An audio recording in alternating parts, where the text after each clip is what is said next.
It's almost impossible to believe the Senate coup and its aftermath are a real chapter in New York's history.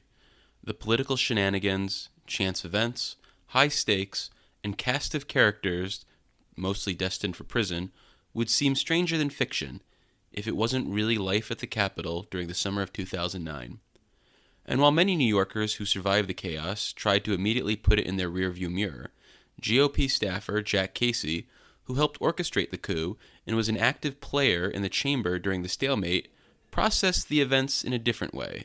He proceeded to write a fictionalized account of what happened in Albany, with a version of himself as the star. I wrote it tongue-in-cheek, the book, and I really wanted to use humor, say in the way of Jonathan Swift or somebody like that, to show human vanity at its worst. My favorite episode in the thing is the LCA show. I had the Hiram Montserrat character. He was sitting in the audience, and all of a sudden, the reporter that he had bashed got up and sang, "Johnny, get angry, Johnny, get mad, give me the worst beating I ever had." And it's just, it's just so cataclysmically ironic, and I really enjoyed that because it just inverts everything. Parliament of Fouls was released in September of 2012 as the races for control of the state Senate were heating up. And I got a call to delay the publication till after Election Day. And I said, absolutely not.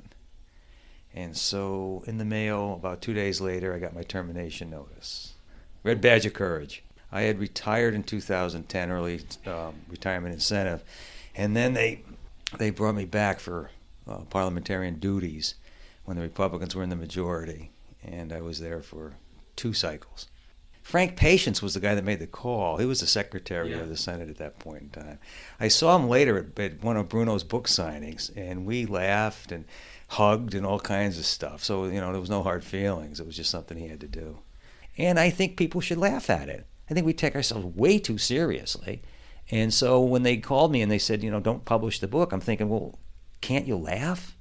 I mean, that was one of the wildest rides that I've ever had in my life, in any endeavor. And I did a lot of, grew up in the 60s. Things were really crazy back then. And this was the wildest thing that had ever happened to me. On this final episode of the Tales from the Coup series, we examine the consequences of the Senate coup, besides my unhealthy obsession, obviously. This installment looks at the formation of a new group of wayward Senate Democrats, the ouster of Senators Hiram Montserrat and Pedro Espada, and the birth of a new Senate majority nearly 10 years later. So even though the coup was resolved, the presence of these hucksters in the conference was this open wound. It created this aura of negativity and dysfunction that I think all the leaders bore it going into 2010. It was always, well, where do you go? You can't join the Republicans because you're not a Republican. You can't sit with these people, but what do you do? If we were to write a screenplay about this, it wouldn't be believable for a variety of reasons, not the least of which is the epilogue, which is Malcolm Smith, John Sampson, Pedro Espada, Hiram Montserrat, Dean Skelos, all indicted and convicted and sentenced to prison.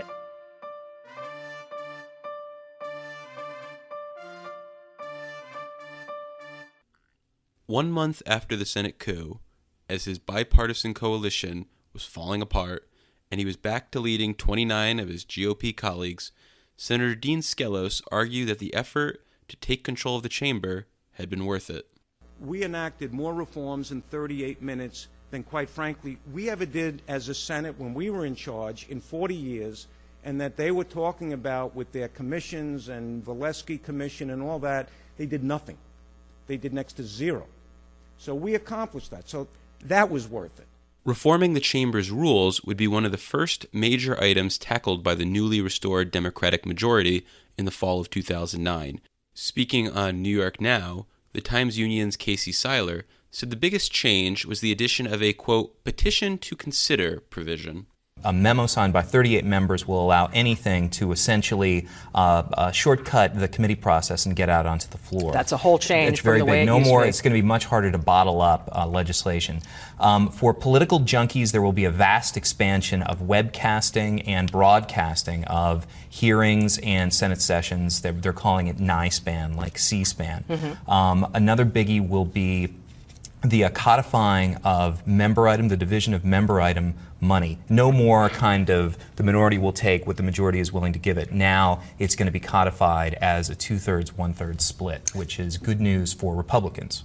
And while some of these rules, like the online components, would remain in place to this day, the Chamber's procedures have been constantly rewritten every 2 years since the new majority crafts the procedures they want to play by. This included, according to Senate GOP spokesman John McArdle, taking steps to prevent future coups. One of the first things Republicans did when they regained the majority in 2010 was to change the rules that would prevent future leadership challenges, the infamous Rule of 37, which was enacted in 2010 to require a greater number of votes to change the rules and procedures on the floor. But even advancing these rules were a heavy lift for the reunified Senate Democrats, who lacked strong leadership and didn't trust each other, according to Senator Diane Savino, a Staten Island Democrat. We put the Senate back together, right? Barely. We still have all of the underlying animosity that existed to begin with. None of that went away. You now have two leaders, not one, because Malcolm was the temporary president of the Senate, and he was not going to be removed. Sampson was the Senate Democratic leader, so he was leader in name. His own staff worked against him every day. This guy Paul Rivera, he was the most treacherous son of a bitch. But you had all these problems. Members just didn't trust each other. Rich as a party, then a spokesman for Long Island Democratic Senator Craig Johnson, said the reunification was never a perfect fit. Once the conference came back together, it never really came back together. The factions that were there got even more factional. I've had some PTSD today because you'd have a conference where one group would go to Brendan Scott, another group would go to Ken Lovett, another group would go to the New York Times, and between the three of them, you figure out what happened. You heard everything that happened in conference that day. Yeah, like I said, getting a little PTSD there, though. It's there's stark differences, obviously, between this majority and the last majority. And then it started out with just the criminals who were holding out for everything. Then it became the marginals who held out for everything. And before you know it, you had people in safe New York City seats that were holding out for their stuff. Senator Diane Savino says the next big challenge for the Senate Democrats came when Senator John Sampson formed a committee to determine the fate of Senator Hiram Monserrat, the Queens Democrat who had been acquitted in October of 2009 on the felony charges connected to the incident where he slashed the face of his girlfriend, but was found guilty of misdemeanor assault. That was probably one of the most complicated, difficult things the Senate has ever done. And, Schneiderman was named to be the chair, and Lanza was the co-chair for the Republicans, and I was on the committee, and Ruth, Andrea, Kathy Young, I can't remember who else.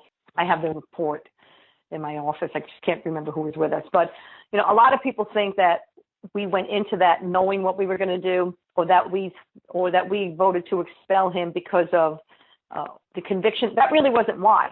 It was his actions before, during, and after the investigation. There's a lot of things the public never saw in that police report or in the transcript from the trial, and there's a lot of things that the public never saw about the misuse of his office, interfering with a criminal investigation. Those are the reasons why we expelled him. And if anybody ever took the time to read the report, they would know it. But it was a pivotal moment for the Senate, and it was painful, and it was a profound moment for, I think, just everyone. And we were uniquely aware that what we were doing was going to have repercussions for a long time, but we had to do it. And then we had, it divided our conference. We had members who voted no on the floor, and then when we did the special election to replace him, we had members who did not want to support Jose Peralta, who did not want to use DSCC's resources to support Peralta, and including one of them was John Sampson. We had to convince him that this was the right thing to do. Otherwise, Hiram could get reelected. Michael Nieves, a political operative with ties to Monserrat, said Sampson's decision to call the special committee was a surprise at the time. There was at least an understanding that if they came back from the coup, the hearing, the committee would not be set, but the committee was set anyway. And that's where, then they started saying, well, wait a minute, if we have this agreement for coming back, and part of the agreement coming back is that the committee would not be formed to expel him, and then it was formed, right? So that's when his attorneys decided, well, we're not going to cooperate if people are not going to be able to adhere to an agreement that was made beforehand, right?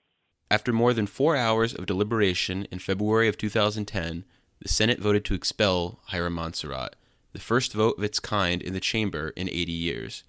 In the wake of the 53-8 vote to expel him, Montserrat addressed his colleagues. Let the people come next fall if they decide that I can no longer effectively serve them. Let them be the final word on the matter of Hiram Montserrat.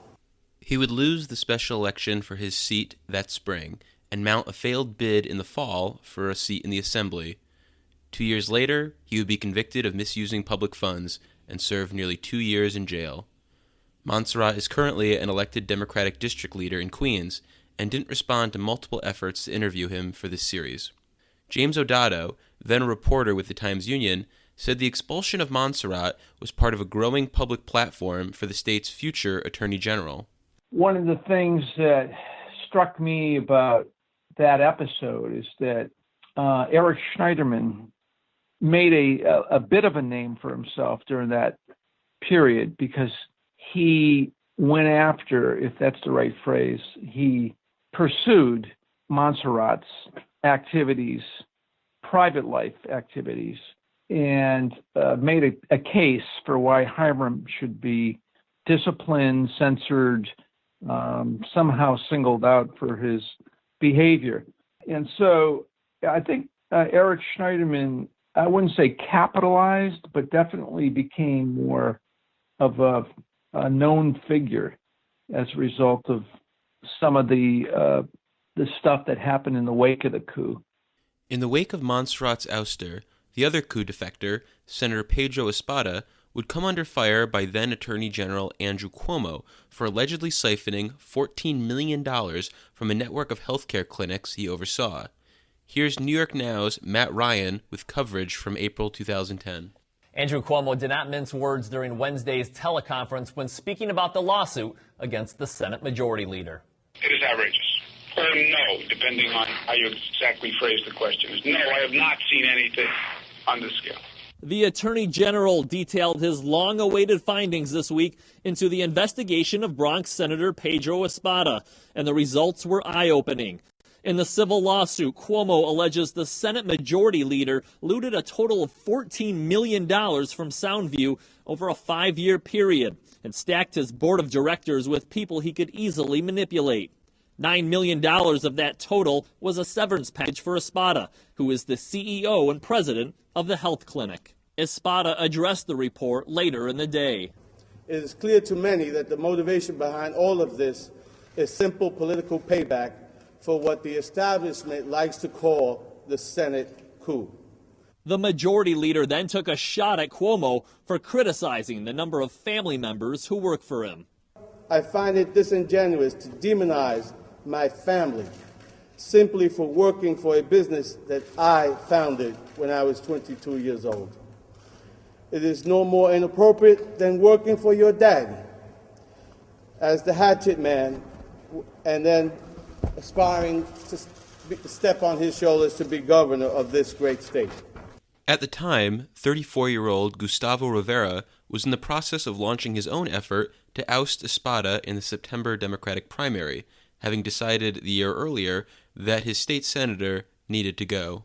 The day of the coup, I was actually working for Senator Kirsten Gillibrand, and because I had a bunch of friends, I was part of the staff, so I had a bunch of friends who were still staffers in the Senate.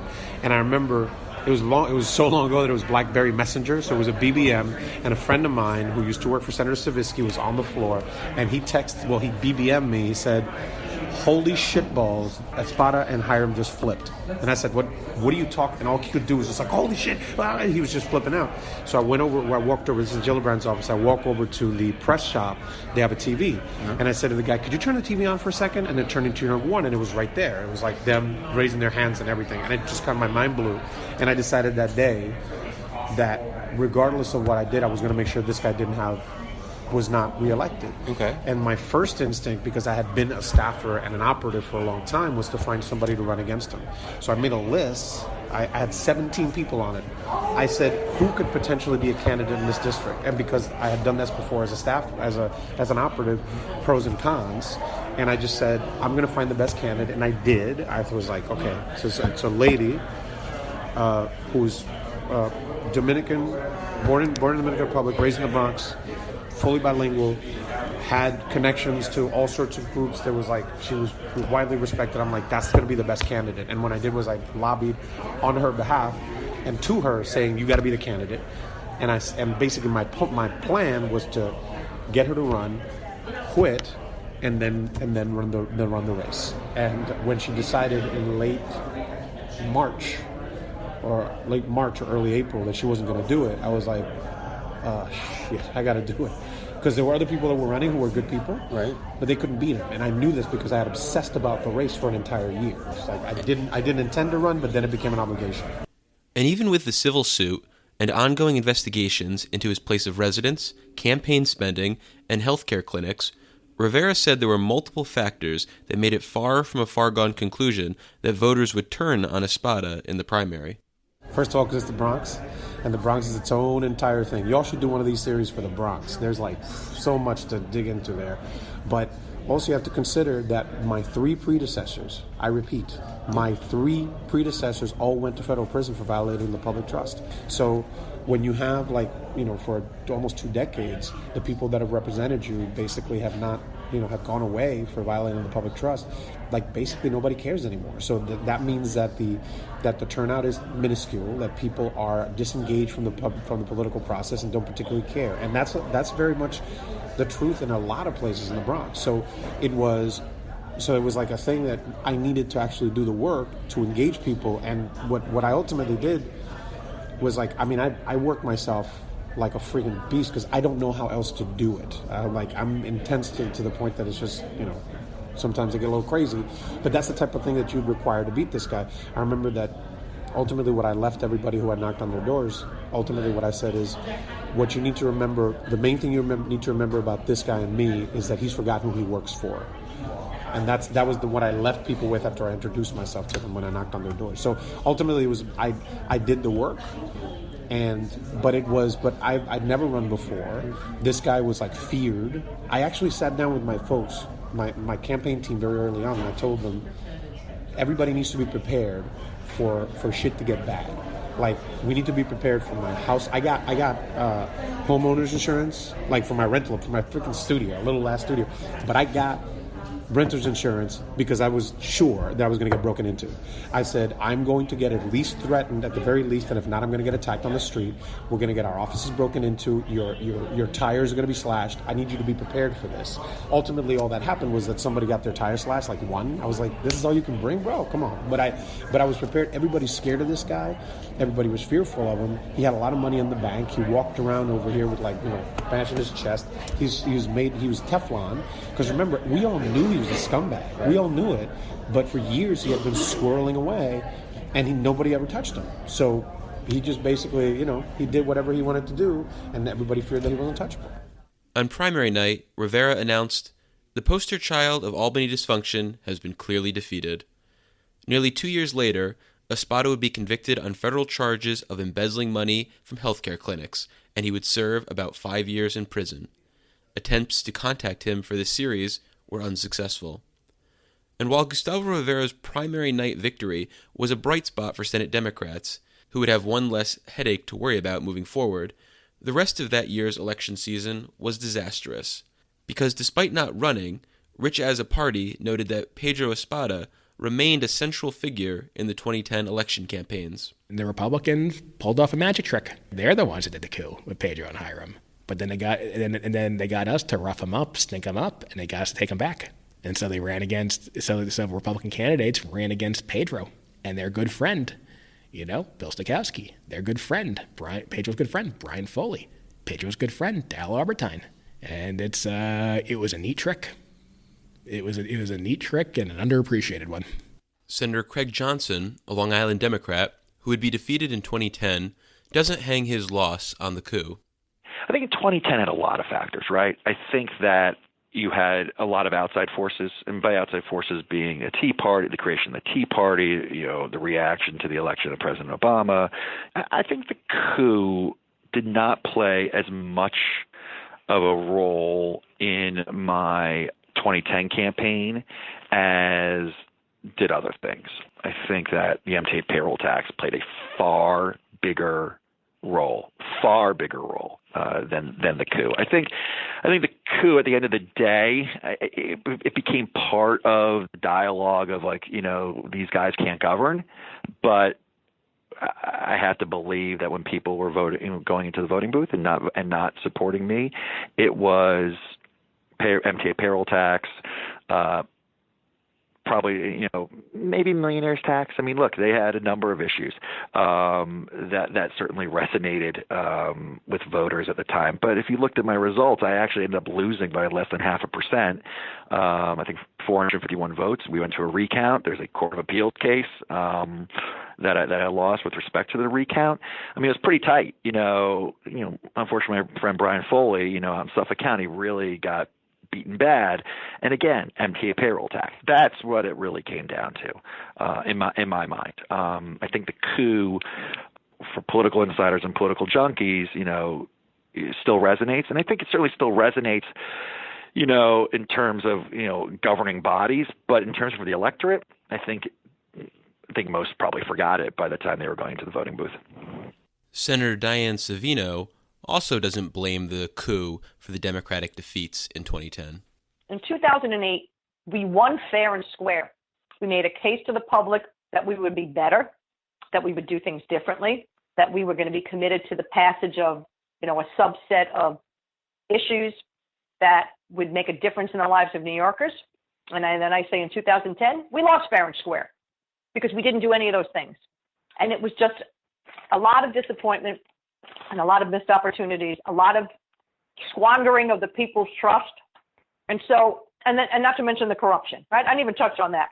Despite going all in on expanding their majority in the 2010 elections, Democrats only picked up 1 seat while losing 4. And with the start of the 2011 session, the Senate minority would lose 4 more members, as Senator Jeff Kline, a Bronx Democrat who had been essentially responsible for running day-to-day life in the chamber, created the Independent Democratic Conference. New York Times reporter Nick Confessore says there was a roadmap for Kline to follow from the past 2 years. I absolutely see the IDC as a successor to the Gang of Four. And the reason is, first of all, it proved that a rump group could take hostage the entire legislature and achieve enormous power. But the second reason was that the events of the coup and what happened afterwards really tainted the Senate and tainted Albany even more than it had been tainted before. And as I remember, the IDC sort of began a bit differently than it ended. It began as a group of lawmakers who were a bit less liberal, for the most part, with one exception, than the rest of the conference. So Savino is considered kind of a Democrat, but Kline was very close to the landlords. He got a lot of money from landlord groups, which are a big power in New York. Valesky was a Democrat in a fairly conservative district. And I think there was a desire to have a different brand than the rest of the Senate Democrats, who were regarded as sort of corrupt and dysfunctional. And the lesson of the coup was that you could just find your own caucus. Evan Stavisky, a political operative with ties to the Senate Democrats and a critic of the IDC, said a rationale for the breakaway group was that it prevented the GOP majority from governing with just 32 members. It provided stability and the ability to pass bills where people could get off the hook and not everyone would have to vote yes 100% of the time or bills would fail. Now, that's not worth, to my argument, that's not worth selling out your constituents and promising that you're going to be a Democrat and running on the Democratic line and empowering the other party. Rich Azzopardi, who would serve as Director of Communications for the IDC for more than a year, says the evolution of the IDC was a response to the 2 years of Democratic control in the Senate. Fast forward after the elections. Klein is in charge with Libas of coordinating the switchover in power. And he finds out that between Malcolm's office, Pedro's office, and Sampson's office, that they overspent, the majority in 2 years overspent their staff budget by $14 million. And that was like the final straw. And, people don't remember this about the IDC. For the first couple years, the Senate Democratic brand was so damaged from those 2 years in the majority that there was no pushback on the IDC forming. Matter of fact, a lot of people saw them as the good guys. They're the ones that came out with the policy agenda every week. They're the ones that were pushing for stuff. They were the ones who wanted to get stuff done. And that perception changed over time. But in the beginning, it was about a new beginning. It was about policy. It was about like maybe getting stuff done that we could even get done when we were in the majority. I was there for a year and a half, and those were our marching orders. Every week it was a new proposal. Every week it was a substantive report. It was a way to help people. It was about pushing ideas into the bloodstream, and that's what we did. And then the Republicans, I'm sure, had a lot of fun watching the two factions beat each other up. But that was a way to, a calculation to do their jobs. And the 2 years before it informed the 10 years that came after it. Senator Dianne Savino, who was one of the founding members of the IDC, says that Senator Jeff Klein was scapegoated by their Democratic colleagues for the 2010 elections. So at the end of 2010, we lose badly. And there's no recognition inside, not all of the members, but some of the members, that the leadership might need to change. Instead, they turned around and blamed Jeff. Like somehow he was responsible. And, so now they're looking for someone to blame. So, okay, let's take it out on Jeff Klein. He must be responsible for the fact that we had members who lost in the suburbs while we have members in the city who are committing crimes. He must be responsible for, the fact that, our leader was overthrown by two, scoundrels, both of whom are on their way. By then, Espada's on his way to jail. Like somehow or other, that's all Jeff Klein's fault, right? Instead of looking inward. And they were going to just continue what they were doing. And, again, look to us to raise all the money. And we were just like, you know what? We're done. We're just done. 6 years of our life, I don't have it in me anymore. And it was always, well, where do you go? You can't join the Republicans because you're not a Republican. You can't sit with these people, but what do you do? And so sitting there, we just looked at each other and said, well, what if we try this? And the IDC was born. Valesky was with us because being part of a dysfunctional, corrupt majority was like a death knell. Remember, he took a seat from a Republican. So he was, he did not want to be part of that. Carlucci became a member of the IDC because, one, he had no relationship with anybody. He was a brand new member. And we took a chance on him when no one thought he could win, and invested money in him and got him elected. And so he had whatever loyalty he had was to, Jeff and me, and then Valesky. And, a lot of people think the governor did it. The governor had nothing to do with it. He may have enjoyed it later on. He may have benefited because it allowed him to negotiate and get some of his issues done in the Senate and use the creation of the IDC as leverage, but he had nothing to do with it. In fact, he was pretty pissed off when we did it. We announced it on the day of his first State of the State, but we did it. It was very controversial. People didn't know what to make of it because they just expect you're supposed to sit here or you're supposed to sit there. So we rolled the dice, and we rode it for 8 years. We got a lot accomplished, and in the end, it ended the way it ended because politics doesn't like when the status quo is disrupted. And quite honestly, if Donald Trump hadn't been an issue, I don't think any of them would have lost. Senator David Carlucci, a Rockland County Democrat, says the conditions at the time were unique. We knew that to get real progressive, meaningful legislation, we needed some Republican votes to make that happen. And that was evident with marriage equality. Then you fast forward with the SAFE Act, the most comprehensive gun control legislation in the nation. All of that was done with Democrats and Republicans. And if you remember back then, we didn't have a unified Democratic conference in regards to, we didn't have all Democrats supporting marriage equality. And so I think that's something that we often forget. I understand the environment today, and that's why times have changed, the environment has changed, and why the IDC doesn't exist anymore. A big reason why I think my colleagues lost their primaries was because there's this anger, and it got linked to working with Republicans and got, I think, misguided information about many of us supporting Republican issues, which is just absolutely not true. One lawmaker who doesn't miss the IDC is Senator Neil Breslin, a Bethlehem Democrat who had to fend off a primary one year from an IDC-backed candidate, better known as Sean Morse. I don't view what Pedro and Hiram did any differently than I do the IDC either. They're both the same. They both leveraged their importance to the Republicans as opposed to sticking with their Democratic counterparts. Former Governor David Paterson has a much more generous view of the IDC and doesn't equate them with the power-hungry senators that held the chamber hostage.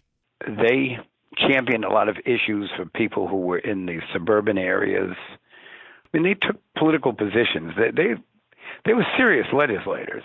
And, you know, I as I said, I understood why they started it. I don't know why they continued it. But then again, even they couldn't have predicted that Donald Trump would create so much havoc that any association with him in most of New York State is going to be a bad look. The other major shakeup heading into 2011 was the rise of Andrew Cuomo, who had a clear path to the Democratic gubernatorial nomination in 2010 after then-Governor David Paterson opted not to run for a full term. While he enjoyed some brief popularity upon succeeding Eliot Spitzer, and then again when he tried to break the summer stalemate in 2009, Paterson's poll numbers never got off the ground. Despite the uphill climb, he would continue to insist he was running, until a scandal broke in February of 2010 that he had interfered in allegations of domestic abuse against one of his aides. Senator Neil Breslin, a Bethlehem Democrat, told New York Now at the time that the governor faced too much resistance from his fellow Democrats to mount a credible bid. I think it's very hard to separate the poll numbers from the allegations, but his poll numbers showed that he was extremely low, in fact, maybe lower than Hiram Montserrat. And at the same time, very serious allegations about participating in a cover-up of domestic abuse. And if those facts are substantiated, I don't think he has any alternative but to step down. At the time, there was even some consideration that Paterson should resign from office. Ultimately, though, he served out the rest of his term. In an exit interview with New York Now, late in 2010, Paterson said dropping out of the race was a low point for him. The reality was that I knew that I wanted to run for re-election, and I knew that I couldn't because it would take months and obviously a lot of money to clear my name. And I thought I could clear my name, but I didn't think I could clear my name and be a candidate at the same time. In retrospect, I realize now that 24 other governors, and mostly all of them from the major states that were hit by the recession, declined to run for office in 2010. Morgan Hook, who served as spokesman for Paterson, said it wasn't any one thing that made a bid for statewide office unrealistic. I don't know that any governor could have survived what David Paterson went through in his 2.5, 3 years of being the governor. I don't know that it was the Senate coup. I think the Senate coup pointed to the deep dysfunction of that governing body as just another example of, as you're trying to manage a problem, a fiscal crisis that nobody's ever had to deal with, you not only have to manage that fiscal crisis, but you have to do it with these guys as your partners in government. It was an impossible task, and it doesn't matter if the dysfunction is truly the legislature's dysfunction. Ultimately, it's the governor who gets blamed. Ultimately, it's the president who gets blamed for government dysfunction. And so all of this deep dysfunction ultimately gets blamed on him. There were certainly people in Albany who were interested in seeing him get blamed for it. And so they worked to plant stories and to make him look bad at every turn. And you had all of the Democrats in the state Senate who were angry at him for a variety of reasons, and they didn't help. And nobody was interested in David Paterson getting reelected at any point. And, I think it is, again, fair to say he had some unforced errors that didn't help his cause either. 2010 also marked the end of Dick Ravich's brief career as a statewide official. In the aftermath of the experience, he has been dismissive of his time as lieutenant governor, and to this day doesn't speak of his time in glowing terms. I occasionally presided over the Senate. I tried to lobby the administrative program, but the most important thing I did was come up with a plan to address the fiscal stress that the state was fostering, which got very heavily covered in the media at the time, but was ignored by the governor and the legislature. Many of the other major players at the time wouldn't fade so quietly off into the sunset. Instead, they would become ensnared in major corruption charges. Malcolm Smith, who led the Senate Democrats until his ouster following the coup, would be convicted of attempting to bribe his way onto the GOP ballot line for mayor of New York City. His successor, John Sampson, would be indicted for embezzlement and still win re-election in 2014. He was expelled from the chamber in 2015 when he was convicted of obstructing justice and lying to federal agents. Of the four amigos, Carl Kruger eventually pleaded guilty to federal bribery charges. Across the aisle, former GOP leader Dean Skelos began serving a prison sentence earlier this year, stemming from his conviction of federal corruption charges. His deputy, Tom Libous, who led the coup on the floor, was convicted in 2015 of lying to the FBI and died of cancer the next year. Senator Neil Breslin said there were some bad lawmakers serving during this period in history. Some of it, there's a spotlight on everything that you do as a legislator. So that there's an additional obligation that should be there anyway to do the right thing. I mean, Sampson's problems began with things that had nothing to do with here. Right. They're outside of that. And again, Malcolm Smith's really began with things outside of that. There were several that involved Tom Libous and Dean Skelos trying to help their children. So that you can isolate some of it. But people should expect if they elect people to represent them that they should be able to do the right thing and stay out of trouble. All these corruption convictions aren't lost on David Paterson, who had his own ethical lapses, including accepting free tickets to the 2009 World Series. May have noticed by now, when I was governor, I served with 4 majority leaders, all of them convicted of crimes, one overturned, and one speaker who was on his way to the joint. And after that, I feel like my Yankees tickets are looking pretty good. All these corruption charges, as well as the election losses, contributed to reshaping the Senate chamber, according to political operative Hank Scheinkoff. By and large, the people that were engaged either in the coup or were in the Senate or were running the politics of it are no longer there. You've never had anything like this. You just had a complete wipeout. And the careers of an awful lot of people were destroyed. And if they weren't destroyed, their ability to go to the next step, either in the chamber or in other offices, were limited. And then you had operatives exposed for being operatives that you never really had in that way. This trend of cleaning house continued in 2018, when 7 Democratic incumbents lost primaries and 8 Republican senators were defeated on Election Day. For the new 39-member Democratic majority, Senator Neil Breslin says the tone is set from the top. Andrea Stewart Cousins is absolutely the best possible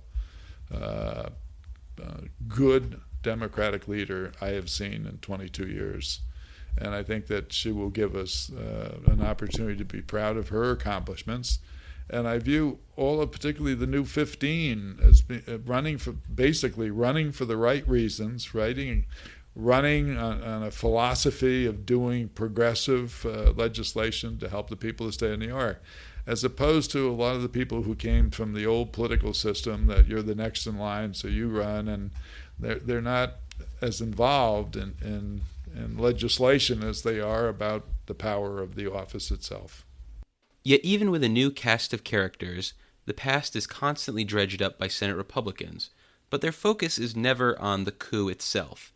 In every ensuing election cycle, the GOP campaigns have highlighted the tax increases and government dysfunction that accompanied Democratic rule in 2009 and 2010, while failing to mention the recession or their role in fostering the disarray. Even during this legislative session, Senate Republican leader John Flanagan has repeatedly harped on the activities of the Senate majority from 10 years ago. Senator Dianne Savino says they can turn a page on the coup if they can survive their first term in office without any major chaos. That's what the new members don't seem to get. They want to get everything done right away, right? And the fact that we have we have a larger majority, so you have 39 members, right? That's a nice cushion. So you don't have to worry about, only having 32 members. But there seems to be this prevalence of thought amongst some of the newer members that the reason we didn't get some of these bills done in the past is because we didn't want to, or that we didn't care. It's not that. She didn't have the votes, Like I remember there was a time when people used to talk about the DREAM Act, and they'd say, well, why don't you just pass it? And I say, you don't need a dream. You need a calculator. We didn't have 32 votes. Right? You have to have the votes to pass these things. And not every Democrat thinks the same way. And trying to shove things down people's throat isn't the way to get stuff done. A New York City Democrat is not the same as a North Country Democrat. And if you want to win seats in those parts of the state and hold seats in those parts of the state, you have to be patient. And you have to be willing to listen to people who live in those parts of the state and allow them to have some input on your legislative agenda. So if we do that, and we're careful, and we don't create chaos everywhere, we'll hold on to the Senate, and we won't replicate what happened in 2000. I don't think it's going to be a Senate coup. I think that's absurd. That's not going to happen. But what you don't want is divisions in the Senate. You don't want to have a suburban bloc that's going to work against the urban bloc. You don't want the rural parts of the state to be afraid of, their other members. And the only way you do that is you got to be willing to talk to each other and respect each other's opinions. And that's our show. As always, I want to recognize my brother for providing our music and thank New York Now for access to their extensive archives. I also can't say enough about all the people who took the time to talk with me for this series, whether on the mic or off. If you're listening now, thank you. This journey through the Senate coup has been a lot of fun, and the feedback from the listeners, whether it's been in passing at the Capitol or via text, tweets, and emails, has made all the hard work worthwhile. Throughout it all, my wife, Bethany Bump, has been tremendously supportive and understanding as the podcast dominated our lives. This was also made possible by the support at the Times-Union, especially Casey Seiler, who matched my enthusiasm for the project at every step along the way, and Brendan Lyons, who never blinked an eye when I requested time for the podcast. I look forward to continuing the Capitol Confidential podcast in its traditional form in the weeks to come, with weekly shows that feature interviews on a single topic.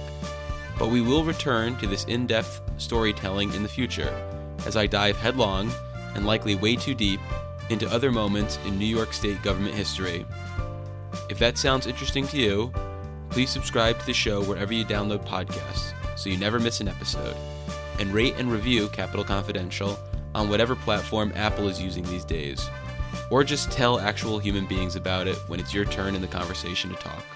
Thanks again for listening. Until next time, podcast adjourned.